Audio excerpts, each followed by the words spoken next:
Hello, everybody, and welcome back to another episode of The Guys Who Stare at Stats. Cade Kennedy with you alongside Tyler Riggs. It is a massive night in America.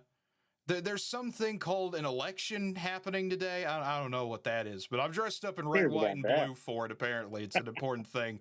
The NFL trade deadline was today, but we're here to talk about the Week 11 college football playoff poll. It is finally time. We have made it to early November. So, Tyler, it's finally time to tackle this thing. Quickly, before we get into this, as always, feel free to like the video, leave a comment down below, subscribe to the channel, hit the notification bell, all those wonderful things there. And really do drop a comment down below. We want to hear, what they think they got right, what they got wrong. Not a whole lot to disagree with, though, Tyler. As we were joking about watching this thing come out, it is, with the exception of one move, the AP poll. Almost no other changes made.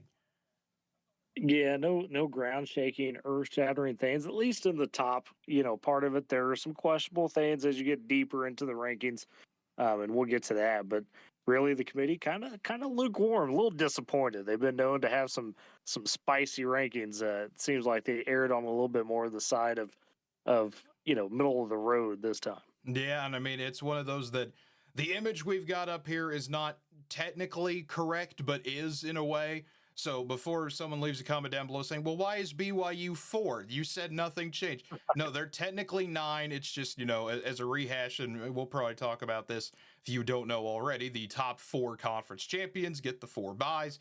Then the 5th highest conference champion gets that 12 spot. That's why Boise State is in there. Also because Boise State's a team that's played well enough, they deserve to have that spot. But Tyler, I mean, Yes. I don't really see anything to be too upset with, especially for this first poll when you're just moving the AP poll over bracket wise, just filling it out like this. It provides a lot of fun matchups, though. I mean, who wouldn't want to see an Indiana going to Tennessee, Alabama and Texas meeting again, Penn State and Notre Dame? A lot of fun matchups as this thing played all the way out. Well, for sure, and chances for a Boise State, chances for an Indiana to prove if this were to start tomorrow. Okay, you get to go see if you're legit or not, right? And that's what the beauty of the expanded playoff is going to do. I think, despite all the complaining for some people that it's going to be too SEC heavy, too Big Ten heavy, you're still definitely going to have plenty of opportunities for some of those teams like a Boise State, a BYU, to prove themselves that hey, we belong here. Absolutely. You talk about that, that heaviness. 4 Big Ten teams, 4 SEC teams, and 4 for everybody else. Do want to mention, not seen on the picture here, SMU, the first team out at 13, Texas A&M, the second team out at 14. But Tyler, the only real gripe I have about this, and I kept calling it the Indiana question, because this is, when you get an undefeated team that has not had an amazing strength of schedule, but they have beaten up everybody they have played to this point, where would they be put at? And here they're in that 9 spot, technically 8, but I think the committee did a fair job of that. Again, not a whole lot we could say for this first one. As we continue to get more data here, that will fill in. But I'm pleased with the committee for once. I mean, they didn't put something stupid like jumping, Penn State back over or jumping Alabama or something like that. Something ridiculous where you're just scratching your head, or Notre Dame or something like that. I think a team like Indiana is rated fairly. Now, the problem I have is when we flip this on the other end, because you'll see maybe one of the bigger gripes of the night from people who talk about this stuff. Army is only 25. Undefeated And they're 8-0 Army, 18 in yeah, the eighth. Yeah. exactly. 18 in the AP poll, but 25 down here with Missouri over them, who's not even in the AP poll. They're back at 24. Vanderbilt is not ranked for whatever reason. I don't know why, what they have against Vanderbilt, but just some of the few minor disagreements I've had with the committee, at least so far this season. Yeah, and I think for Army at this point, right, the message becomes clear. It's what we've been talking about with Indiana the last few weeks. Go win. It'll take care of itself. You still got Notre Dame on the schedule. That's this month, few weeks, I should say. That's going to be a primetime game on NBC. That's your chance. You better be circling that if you're Army. You obviously want everybody healthy by then. You still got North Texas to deal with before you get to that game. But if you're Army and you feel slighted, there's your chance. Go win, go take care of it. You go show out against Notre Dame, or at least have a competitive loss there. Similar to what Boise State's done. We look at Boise State and you say deserved it.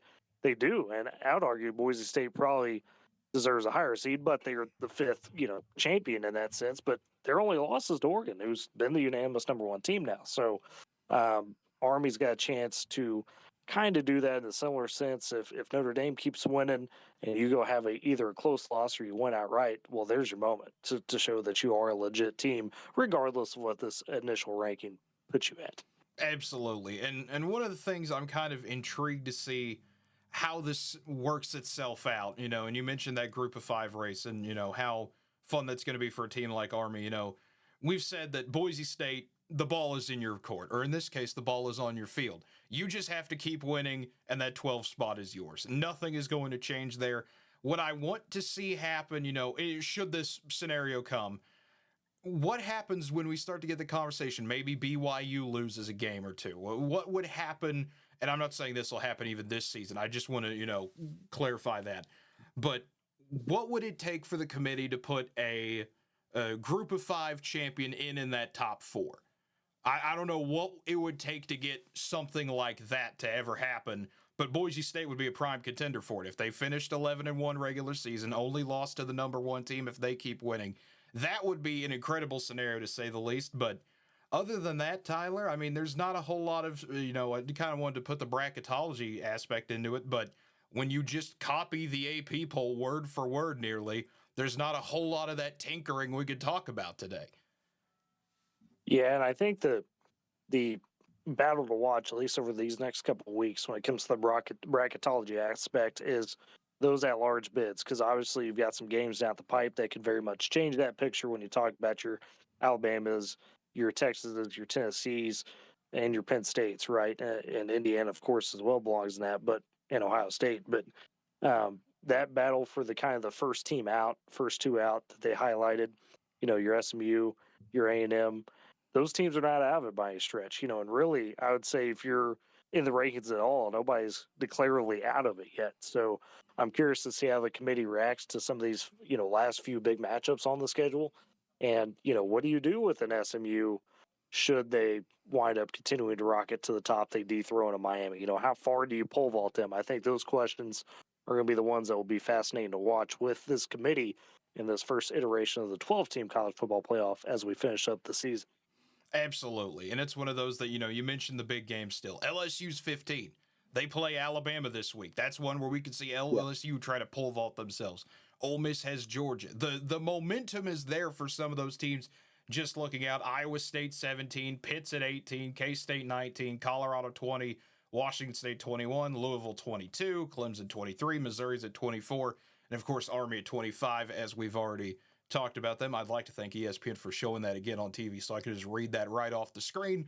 But it was one of those that I'm intrigued to see, the respect the Big 12 gets going forward. Iowa State, right where they were in the AP poll. K-State bumped up a little bit. Colorado being in there as well a little bit higher, I think shows some respect for the Big 12. The Kansas State with their 2 losses is still at the 19th spot and not technically out of it, whether that be, just sneaking in through the 11 spot maybe, or if they were to somehow get enough chaos to go their way to win the Big 12 at this point. But I think that shows that, no one's really getting disrespected, I don't think. Even Louisville was in there above Clemson, which I'm glad we got to see that They point. did that, yeah. They did that. Yeah. If you beat the team, you got to be in front of them, which is something people have complained about for years with the other playoff committee stuff.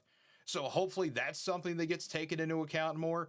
And Tyler, I've said it a few times already in this video, and you're going to get sick of me saying it. But once again, I think the committee for once did a proper job here of ranking everybody.